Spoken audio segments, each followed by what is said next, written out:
What's up guys, and welcome back to another episode of the Summer Career Mode. It's episode number 31 return today. What a great run for Oxford United, man. 4 wins in our last 6 Premier League games right now. Already 7 clear of the bottom 3, but a long way to go. We need a quarter way through the season today. We're going to try and reach the halfway point, get to around Christmas time, so 19 games played with lots of games to get through today. Doxy boy, how about you stop nattering on like normal and just focus on the gameplay. Our first of many games today. Crystal Palace away at Selhurst Park. 4 wins in our opening 10 Premier League games, but none away from home. Let's change that here in South London. Come on, the U's. 9 minutes in, corner for the U's, and I'm going to give it to Duomo. You know, honestly, I don't know how to do the Arsenal level of set pieces. It's not really working. I don't know if it can actually work in FC 25. A bit overhit that one. Spencer does get a header on goal, but it's well saved and Palace will clear. And you know, also just one real brief thing about this. I know I need to condense the episode today, so I'll try not to natter on about football as I normally do. But a lot of people have been like bantering Arsenal and memeing them. I read a statistic that based on the goals they've scored this season, I think their success ratio from set pieces to goals is something like 50% or something ludicrous like that, when the average is single digits, around 6 or 7%. Now, no matter what you think about that kind of play, ultimately, that is an incredible statistic, man. And you've got to give Arsenal a lot of credit for that, seriously. I think it's amazing. I don't think the Arsenal fans mind the banter, really. At the end of the day, if it leads to success and it gets you goals, I don't think they're going to mind the banter at all, really. I don't think they mind the photoshopped image. I don't know if you guys have seen the photoshopped image of the badge, and they've removed the shield and they've put a corner flag in the middle. I think that's quite funny, that. Very cool. But yeah, I don't know why there's like a lot of like criticism towards it. It's like, oh, Arsenal set piece FC. Ultimately, I think it's incredible they've turned what is statistically and historically a really low percentage way of scoring goals into what is unprecedented levels of success. I think that's amazing. I think they should get a lot of credit for that, really, for being able to turn that into a real strength of theirs, as Higgins is denied what would have been the opening goal. Yeah, fair play, man. They can get called set piece FC if you like, but if they're getting those kind of success ratios, they're going to keep on doing it. And it's up to other teams, to find a way to prevent it. It's great news if you've got Yuri and Timber in your fantasy team as well. He got you some good points on Saturday night, didn't he? As Eze goes down his left-hand side. Speaking of Arsenal, new Arsenal man. We're going to be encouraged by what he saw from the stands on the Saturday night. As that shot is snatched wide, that is going to do it. Well, not quite the most exciting of games to kick off with today. A goalless draw away at Selhurst Park, but considering how poor we've been away from home this season, I'm going to take it. Not a bad result, and a nice clean sheet to claim as well. Right, 3 more scouting updates, see what we got. And yes, I know you need to take those stats with a pinch of salt, because a lot of teams take short corners nowadays. But anyway, from Nepal, I'm going to get my first scholarship out. We're waiting for one player from Nepal, and this guy looks like he might end up being the best of the bunch. I want one from every single nation, so this is a guy we'll go with this season. And from Australia and Serbia, well, we've got one player from both nations. We shall keep scouting these 5 talents for now. Right, a big point there against Crystal Palace. We've been on a brilliant run, man. Seriously, it's now only 1 defeat, I believe, in our last 7 in the Premier League, something like that. Very encouraging, but whilst we've been amazing at the cast down this year, we'll do very well to get anything from this one. Following contest, Manchester City coming to Oxford. Again, if there was ever a time to face one of the Premier League top dogs, it is right now, with the U's looking strong and incredibly hard to beat at the cast down. But this is going to be a real test of our resolve here against Pep Guardiola's side. Tough start for them, only 3 wins in their first 11 games, but a very big ask for us to get anything heading into this one. Next up, Man City at the cast down. Ireland, referee still ties tail. And just outstrengths Max Aaron's ball rolled through to Erling Haaland, rolls it across. KDB with the opening goal. Yeah, it might be a brilliant start this season here at the Cast Down Stadium, but this is Manchester City, and whilst we've had a decent record against the big clubs to start this campaign off, I knew this was going to be a serious test of our resolve. 1-0 down, the Belgian veteran with the opening goal, and I've almost given them a second.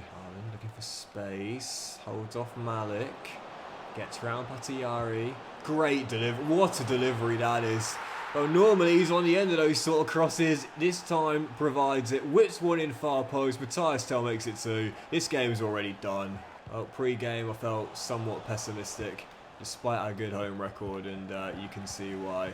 whether they're struggling for form, whether we're good at home or not. Ultimately, I think out of all the English clubs I face in career mode, Manchester City are probably the team I struggle against the most. You know, you look at Liverpool, you look at Arsenal. I think it is Man City for me. If you look at my record against those clubs, I would love to see the data on this, but I would argue that as KDB is denied his second by Chad, I would argue that the team I struggle against the most in England is probably Guardiola's side. 46 minutes in, 2-0 down, could have been 3-0 down, and as Haaland hits the bar, it very almost was. Put it this way, we are lucky to only be down 2 at home to Man City. That's how much I struggle against them. Good run into Higgins. I actually dropped him to CAM for the remainder of the game here. I was just about to say, because his passing is quite good, you know. First thing he does, give the ball away. But yes, it's typical, isn't it? Still down by 2. But you know what, we tightened up after conceding 2 goals, and that is something I'm quite pleased about. We could have capitulated, and this is a lot better than last season. Last season, we conceded 2 goals in quick succession like that in the first half. We will capitulate and concede about 3 or 4. And to be fair, we will concede a third here as Haaland chips Gray, but it's not as bad as last season. It's still a disappointing defeat and a poor performance as Haaland gets the icing on the cake. But it is better, it's progression. And I often say this as well. Like, a lot of people think progression means you've got to turn like a massive weakness into a massive strength. Sometimes it's just about turning something you're really, really bad at into something you're not quite as bad at. Small steps forward is still progression regardless of how you look at it. And whilst this season we've still got some big problems, both with scoring, held scoreless in both of these 2 games, and conceding as well, you can't deny that there is still progress of our team, even if it is slow, steady and gradual. Like our youth player growth as well, I suppose. Right, following game on the back of that defeat, let's try and get back to winning ways. Following contest, Brighton away at the Amex, and after back-to-back games without a win and back-to-back games without a goal, not fancying our chances here, especially with our poor away record this season with no wins so far. Brighton on the south coast next up. Having said that, speaking of youth player growth, we are starting to see a bit more progression on a couple of players. Higgins is now 77 overall, so it's finally starting to grow a bit quicker. But this is exactly... Oh, what a brilliant finish that is by Johnny Burker. This is exactly what I said earlier in the save, man. Like, youth player growth, what I have found is that it's incredibly slow in the early years of a player's development when they're in their low 60s, mid 60s, fresh out of the academy. But once they get to around the mid 70s, particularly high 70s and early 80s, their growth, especially in those latter ratings, their growth is quick. Higgins, is there still time to salvage a point here? Teddy, great touch, great footwork. Oh, brilliant save and the rebound off the post. And Brighton get it away. Only real chance of the game. Chance does remain alive. Forson picks it up. Here's Teddy Lowe. He's got a bit of space. And tackled by Aaron Kashin. And Brighton get it away. Oxford's problems lay bare for all to see once again. Don't score enough goals. Can't win away from home. The wait goes on for a Premier League victory away from Newcastle this season. And 3 straight games without a goal as well. We are not going to make the progression we want this season with this kind of record. Very, very disappointing defeat. Do you know what? Move past it, man. Move past it. Eventually, the clouds are going to disappear and we're going to start to see some sunshine again. It is only a matter of time. And heading into this game here, keep a positive attitude because I know we play like we did in that game. We will get a goal and a win as well. Back at the Cassan where, of course, we're far stronger. Huge relegation 6-pointer on Thursday night. Newly promoted Sheffield United in Oxford. This is the game we score and bounce back to winning ways. Come on. So where you going? And Mountquart putting his pressure on. Keeps has to be careful. As Higgins was lurking, nipping at those toes as he often does. And it's still 0-0. But I must say the intensity of the start of this game has been really, really good. So much better. You know, in some games where you're just on it right from the first whistle, you're winning your 50-50 duels, you're nipping at toes, you're pressing high up. That hard work is going to bring its own reward. It will get you what you're looking for. You'll get back on track as Higgins is denied 30 in. I'm calling it now. There's an hour to play. We're going to get a goal tonight. We're going to end the scoreless run. And I do believe we'll end the winless run as well. If we keep on playing like this, there's no substitute for hard work. We'll break through and get what we deserve. Dembele is also denied. But at the moment, the Blades are absolutely penned. And you see Dembele there calling for the crowd. Give me the ball. Give me the ball. I don't want the Blades to get a breather. I don't want them to regroup. I want to keep them penned. As Spencer finds... Oh, yep. There we go. The pressure pays off. The pressure pays off. Blades penned in their own area. And how often do we say this? You've got a team on the ropes. You keep them there. You will put them down. Use in front. Free kick for Oxford. I really wish there was a way to like go with the old swings towards that goalkeeper's near post that puts them off if someone gets a contact on the ball or doesn't. But it doesn't really work in FC, man. We said this in the last episode, but like the corners, or was it the first game today? The corners and the free kicks like that, they don't really work like they can in real life. It's forced and brilliantly done. And Higgins, what a touch and finish to get his second as well. And like I said, we were going to get back on track tonight. I felt confident, and this man, the main reason why. The boy won the bags of brace, 2-0 Oxford. Whilst our away form does continue to cause us some concern, at the moment at the Kassam we are looking like one of the best home teams in the country. Further proof of a big 2-0 win there, back to winning ways, and nice to get the clean sheet as well. Yeah, honestly man, like we might not be able to win away, but if we win the majority of our home games this year, there is very little danger of us being anywhere near the bottom three come the end of the season. But I would like to win away. We won't have many chances to do so this season, but we do have a chance like today. I really want to make sure we take it. Following contest away from the Newcastle, and it's Burnley at Turf Moor, another one of those newly promoted side. Big win for them, of course, on Saturday afternoon against Sunderland for their first Premier League points of the season in real life. And in the save right now, only just above the bottom three. And again, this is a golden chance where we won't have many this season at getting a away win this year. And if we get it, we'll be in the top 10 for the first time this campaign as well. So following contest, Burnley at Turf Moor, rare chance at an away win. Let's go get it. Come on, News. A bit tired for this game. We've got 8 days rest before the following game against Fulham, so we can have a breather for that one. But I often find when Higgins isn't fully fit, he's probably not going to farm you in a goal or two, so not overly confident in this one. But you can't drop a striker who's just scored 2 goals in a game, man. As Brody Spencer gets himself in all sorts of trouble, and it's finished at the near post. What on earth was I doing there with Spencer? One of the worst first touches you'll see. I don't know what on earth I was trying to do there, but it did not work out. For Oxford United. It's alright, it's okay. Individual mistakes. Oh, what a ball! Whoop!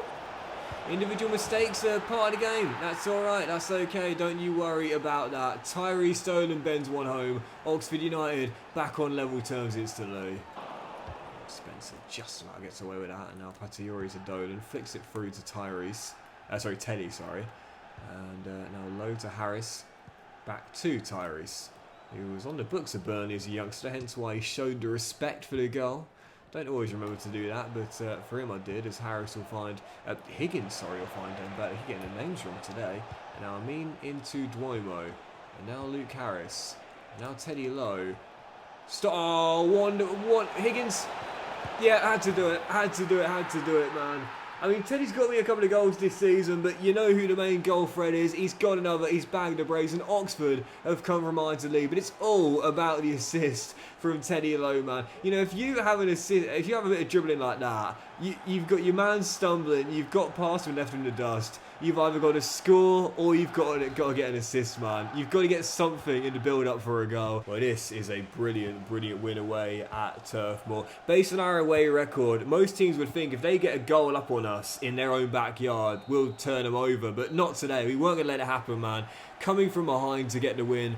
Back-to-back victories for the U's, and our first win away from the Kassam this season. I've said it before and I'll say it again. We are making progression from last season. We're not ready for Europe yet, but I don't think there's any danger this season on us being dragged into a relegation scrap. I feel very confident indeed. Right, 3 more scouting updates. See what we got. Where from Nepal, we'll keep scouting these 2 players here. From Australia, Jesse Lord could be very good indeed. We'll keep scouting him and Murphy for now. And from Serbia, wow, I must say, some of the RCTs, some of the players we're finding here could be so good. We've already got 1 centre-half, so really we don't really need anyone else, but we'll keep scouting just for now and maybe put 1 or 2 more in before the mission comes to its end. Right, following game back at the Kassam, Fulham now coming to Oxford again. We'll try and get through to the halfway stage of the season in today's episode, so through to 19 games, and right now after played 15 games, again we're already 10 clear of Wolves in the bottom 3, and with 6 wins already. That's over a third of our games being wins, 5 of those being at home. yeah, I'll say it once again. There's still a long way to go, don't get me wrong, but I think this season, I feel very confident we'll be able to be clear of the bottom three with several games to go. A win against Fulham, who last year finished in the top four, will give us another good step towards doing that objective. Following game, Fulham at home. Come on, the Ewes. I can't believe Fulham almost won the title last season. I mean, they were leading the way into the match day 33. As Malik does really well to block the shot there. That would have been amazing. I've not seen a team like that that's AI controlled win a top tier before. That would have been the first I would have seen. As Gray gets a touch but can't keep it out. And Fulham go in front 5 minutes in from the corner. But yeah, Champions League last season and looking to at least get back into European football for next season. I don't think we're ready for that. Despite a decent start to the season, I don't think we're ready to be targeting European football. Maybe for next season, but oh, what a ball, Teddy. Brilliantly done, and that should have been the instant leveller. Not this year. We're not ready for it yet. Yeah, I would say next season. Oh, Masengo got to do better. Callum Mwendo took his time. Got to do better than that, Masengo. Next season, sure. Next season, but not this season. I would say based on the trajectory this season, the best we should target is maybe like 10th, 11th place, where we are right now, and possibly, if we're lucky, sneak into the top 10. And then the following year, I want to try and sneak into the top 7, top 6. We're not going to do things too quickly here. We haven't got the ability to do that. It's certainly not the youth player growth yet, but take it in stages. We're getting there, slow and steady. It's very rare I go 2 goals down inside the first 20 minutes and think, do you know what? We should be winning this game. We've had a couple of decent chances, and there's going to be another one here as well, as Higgins looks to burst through. He's got Teddy with him. What on earth? Well, he's found someone that no one else saw on the pitch, including me, Tyrese, who pops it back towards the edge. There's Goodrum. There's Higgins. And you know what? That has got to be one of the best team goals I've scored. Michael Higgins, I owe you an apology. I was not familiar with your game. I was thinking, where's that ball going? I was supposed to go to Teddy. He saw Tyrese running down the flank that no one else saw. Recycle possession, brilliant football, and Goodrum gets his first of the year. That is a really good team goal, which I thought was going to be a terrible, terrible mistake on a terrible pass. Fair play, back in it. And deservedly so as well. We might be 2-0 down, but we've actually looked a better team in this first half. Higgins turns Cuenca. We deserve a leveller. Oh, we should have had one.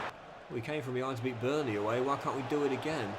As Malik does well, and Amin slides it through the gap. Hugo just couldn't get there. But that's the problem. 50-50s in this game. We just not won. We have not been on it in that section today. And I'm not surprised it kind of results in our third goal. Callum Mwendo restores the 2-goal cushion, but just it's one of those really. 50-50s are about effort. We haven't shown it in this game. Sometimes we do, sometimes we don't. So let's pull out wide there, and Darami coming forward. And oh, Gray, second. I love the animation. He knew the ball across the line, so he belted it into the back of his own goal in pure frustration.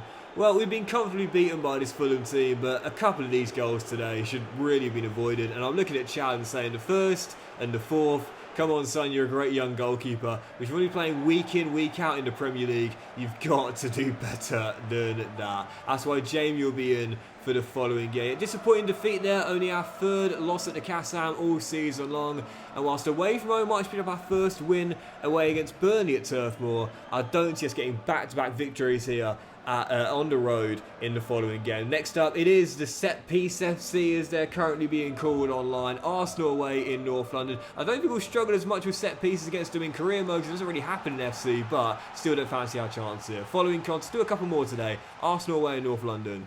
Come on, the Ewes. Yeah, I'd love for EA to be able to implement this kind of play style into FC. Like, if a team is known for operating in a certain way, like Arsenal now are known for being a team to be feared from set pieces, I'd love for them to be able to be so dangerous to the point where you don't concede every time they have a corner against you, but let's just say when there is one, it's going to be hard for you to defend, as opposed to a other team taking a corner. Anyway, as you see, Arsenal have scored more goals than anyone else this season, and after conceding 4 at home to Fulham, well, I'm not really surprised it's taken just 15 minutes for the Gunners to go in front. Pedro Goncalves thrashes one in, 1-0 Arsenal. European football at the Kassam next season? Yeah, there is absolutely no way. We're not ready for it. Like, we are nowhere near ready for it. I mean, we're not statistically the weakest side in the division now. The three teams that came up, Burnley, Sheffield United and Ipswich, we are stronger than statistically. So that's why, oh, what a reverse ball that was. Jay makes a great save. Dior can't clear though, and Starboy says, I'll take that, and belt one into the bottom corner. We're not one of the well, we are one of the weakest sides in the division, but we're not one of the weakest three in the league now, and that's why I do feel confident that despite what is going to be back-to-back defeats here, oh dear, that might be a straight red for Dior, you know, that we will be safe this year. But European football, I mean, it's proof here that we are still a long way off this. Malik's first red card in pro football and a making of my own downfall. What was I doing? What we've got to do now is just make sure we don't let this become a cricket score. It's only 2-0, but blink and before you know it, you're down a few more goals against the Gunners. Leeds found that out on Saturday night, as that is going to be the third and the second for Pedro Goncalves. 3 for Arsenal, and this is going to be one long second half here. If they want to, Arsenal could really run up the score and embarrass us here at the Emirates Stadium. It's one of those where you might be losing by a few, but you want the full-time whistle sooner than it comes, because you know the longer the game goes on, the more chance for your GD to take an embarrassing hammering. Speaking of Arsenal, by the way, I know we've talked about them a bit today, but Max Dowman, oh my goodness! Anyone see him come off the bench on Saturday night? 15 years old, making your Premier League debut. It's the kind of thing all of us dreamed about when we were little, you know. And he's actually living it, man. An amazing debut for Dowman as well. Looked brilliant after coming on. Of course, won the penalty for Arsenal's 5th goal as well. Although I will say this, I don't know whether you guys agree with me here, but I promise I'm not being bitter and resentful in my old age with watching a youngster do something I can't do now as a senior. But I didn't think it was a penalty, personally. I mean, don't get me wrong, there was contact, but I thought he initiated the contact in order to win it. I actually thought, personally, in the VAR era, they were going to look at that and say no penalty. But no, fair enough, it stood. And that made a memorable debut even more sweet for the youngster. But nothing sweet about his performance from the U's. We've been thrashed by Arsenal. Whilst we grabbed a consolation goal, we were well and truly beaten by a far better team. Right, following game, we'll end on this as well. Our final game today, back-to-back losses for the Gunners, and let's make sure it is back-to-back for the U's, sorry, and let's make sure it doesn't become another embarrassing scoreline in our final game today. Struggling out the blocks, Aston Villa at the Kassam. Come on, the U's. Final mention on Arsenal as well. When you think about the signings they've made this year, a lot of which have garnered some discussion. Obviously, Victor Gyokores being the headline one. Eza is just signed from Crystal Palace. And Noni raised some eyebrows coming in from Chelsea as well. But I'll tell you one player that is definitely one to watch, not just this season, but for a few years at the Emirates, I'm sure. Zubimendi. I thought he was brilliant on Saturday night and could prove to be a great investment from Mikel Arteta. Unfortunately, with 28 minutes to go, we might need some investment in January if we'd have sorted this out. It's about to be 3 straight losses for Oxford. Milinkovic-Savic was probably the winner. And I say the winner, even though there's plenty of games to go, because I've done nothing. This has been one of my worst performances of the season. And this is coming from a team that's shipped several goals in multiple games. Just haven't been on it. But as Higgins finds good room... Oh, come on! The winger from season 1 gets his second of the season, just smacks it past Providel, and the user bailed out. It's the final 3 minutes, just trying to see out the point now, and it's not going to be a return to winning ways, but at least, it's not going to be 3 straight losses to end on, which is not what I wanted after what had been an encouraging run so recently from Oxford. So yeah, we could still win it here. Dembele finds Hugo off the bench down the right hand side, the subs linking up. Not going to win this, are we? Someone come to help me out, please.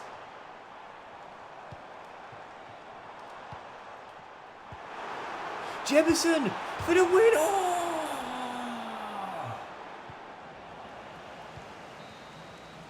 Deep into stoppage time, and I thought the Canadian had just got his first Premier League goal to win it for the U's. Disappointing run to end the episode, but still a lot of positives. I'll take the point as it was so close to all three. That'll do it though, guys. Thank you for watching. Much love to you all. Have a fantastic day. I'll return in the next one with the FA Cup third round, more youth scouting, the January window opening, and more games in the Premier League, where despite only 1 point taken for a possible 9, we're still comfortably above the bottom 3, and still a lot more reasons to be positive than negative. Have a great day, guys. Much love, and I'll see you for the next episode very soon.